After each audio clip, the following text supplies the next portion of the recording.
Today, I wish to speak with you about a phenomenon that has fascinated humanity since the earliest of times. The idea of the old soul. People use this term to describe a person who seems older than their years, someone who carries an atmosphere of depth, of memory, of quiet knowing. But beneath this romantic phrase lies a profound psychological reality. So let us examine, what is an old soul? Why do some people feel ancient inside while others seem perpetually new? And most importantly, what is the meaning of this experience for the process of individuation, the unfolding of the true self? Part 1, the symbol of the old soul. When we call someone an old soul, we are speaking symbolically.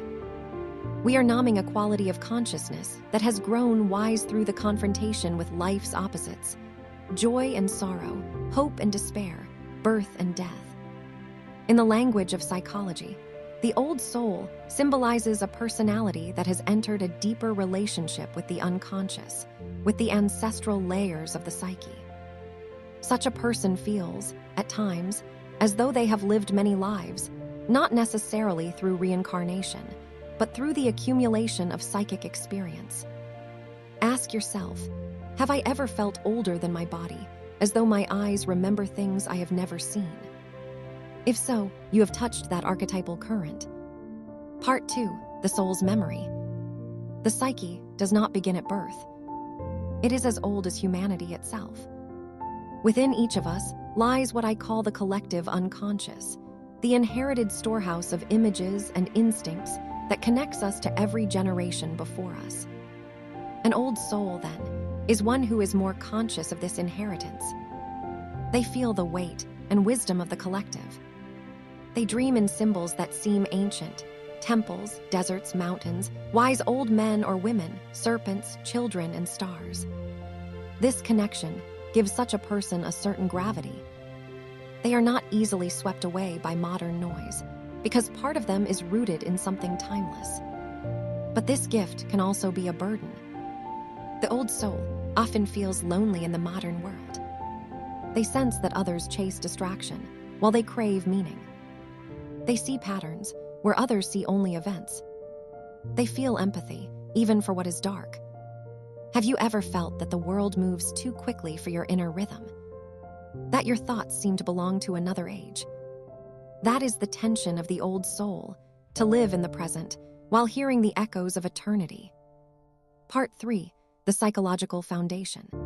Psychologically, the feeling of being an old soul often arises when one has integrated aspects of the unconscious that most people repress. While many remain identified with the ego, the surface personality, the old soul has descended into the depths, faced shadow, and emerged with insight. This is not a matter of intelligence or education. It is the fruit of experience, especially of suffering. Through suffering, the ego's arrogance is humbled, and the deeper self begins to shine through. Thus, the old soul is, in truth, a wounded soul that has transformed its wound into wisdom. Reflect for a moment. What wounds have shaped your wisdom? Which painful experiences have opened your heart rather than closed it? Such questions lead one toward the heart of the archetype. Part 4, youth and age in the psyche. We must not confuse chronological age with psychological age. A child may be an old soul. An elder may remain spiritually childish. In every person lives both the eternal child and the eternal sage. When I speak of the old soul, I am describing a stage in the inner journey where one begins to integrate these opposites. The wise old man or the wise old woman is an archetype representing the self, the totality of the psyche striving for balance. In dreams, this figure often appears as a mentor, a teacher, or even a quiet inner voice that says, "You already know." It reminds us that wisdom is not learned, it is remembered. Ask yourself, when have I felt guided by an inner figure older and wiser than I am? This may be your own inner sage speaking. Part 5, the burden of depths. To feel like an old soul is not always pleasant. Depth isolates. When one sees through illusions, the crowd becomes distant. You may long for simplicity, but cannot unsee what you have seen. This loneliness, however, is not punishment. It is initiation. Every mystic, every thinker who has touched the depths, has walked through the desert of solitude. It is there that the soul learns to draw nourishment from within. So I ask you, do you honor your solitude, or do you flee from it? What truths reveal themselves only when you are completely alone? The old soul must make peace with solitude. It is not isolation, it is intimacy with the self. Part 6, the collective need for the old soul. Why does our culture speak so often of old souls today? Because modern life has lost touch with the ancient dimension of being. We have technology, but little wisdom. We have connection, but little communion. The old souls among us act as antibodies in the collective psyche, reminders that life has a deeper purpose than productivity. Such individuals often feel out of place, yet they serve a hidden function. They carry memory for humanity. They remind us of values that are eternal: truth, beauty, compassion, humility.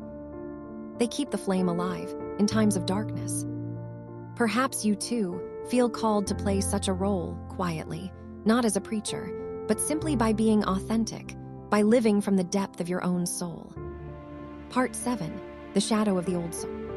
Every light casts a shadow, and even wisdom can become vanity. Some people take pride in being old souls, using it as a mark of superiority. But true wisdom is humble. It recognizes the limits of knowledge and bows before the mystery of life. If you truly are an old soul, you will feel compassion rather than arrogance.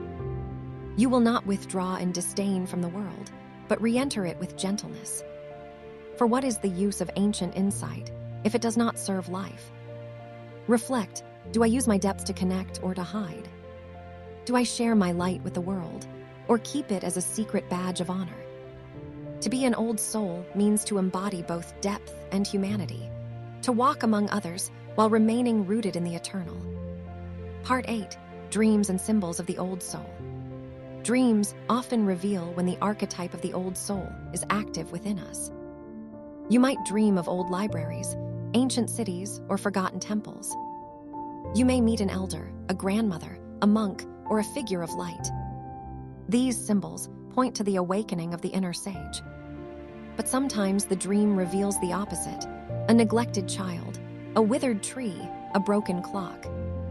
These may indicate that the connection to vitality is fading, that wisdom has turned into weariness. Remember, the goal is not to be only old. It is to unite the ancient and the new, the wisdom and the innocence. When these unite, the soul becomes whole. Ask yourself, what images or symbols arise in my dreams that speak of age or timelessness?